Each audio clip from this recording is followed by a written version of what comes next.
Good morning, good afternoon, My name is Andile Milton Bengu, student number 202834.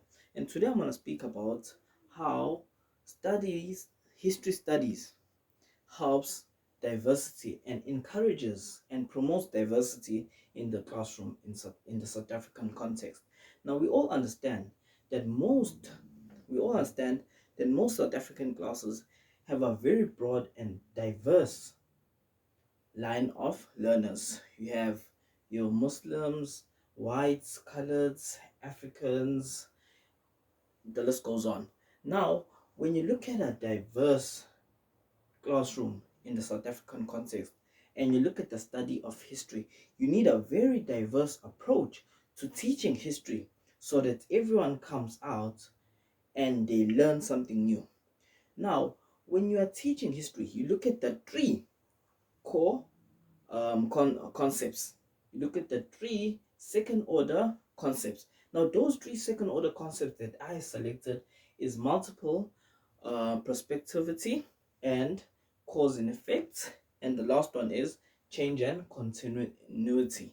Now, if you look at multiple perspectivity, is when you talk about things like, for example, if you talk about how black people ended up living in rural areas. Now, a lot of the learners would not understand. They would think that a lot of the white, Indian, coloreds, and maybe Muslim learners would think that black people opted to go live in the rural areas.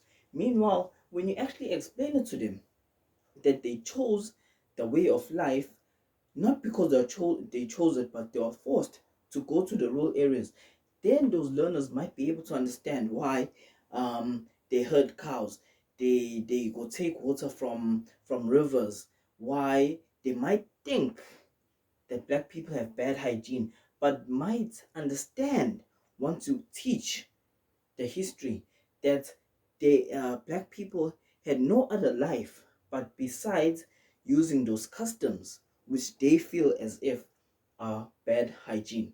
So if you look at things like that, you'll be able to the learners will be able to grasp why black people are so physically strong, why black people do certain customs, and they might be able to see that no, it is not because they chose to do that, but because our people forced them to find other means to survive. Then you look at cause and effect. Now, when you talk about cause and effect, you're talking about the killing of black people in South Africa, in our South African context, apartheid era.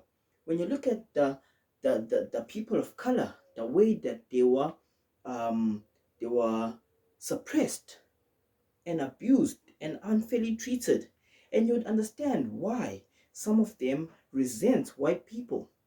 So the white learners in our classroom will understand why some people or some black people take offense to certain things that they might say, or take offense or great offense to certain things that they might do because it reminds them of the way things were. So those learners might be able to understand that certain things should not be done in order to accommodate the feelings of other people. Also, it will also show you, it will also teach them about the marches and the special dates and special days that are being celebrated nowadays because of how the events happened in the olden days, and that caused and affected the people, and those people are still celebrating or uplifting those special days till today. Then you look at change and continuity. Now, change and continuity, we are talking about the change that happened when people, the change that happened amongst the people. Like when you look at the buildings, like for example, in the olden days, some black people, some people of color were not allowed to worship in certain areas. And then they created their own places of worship. Like for example, I'll take the people of the Nazarenes, like the black people. They were not allowed to worship in certain areas.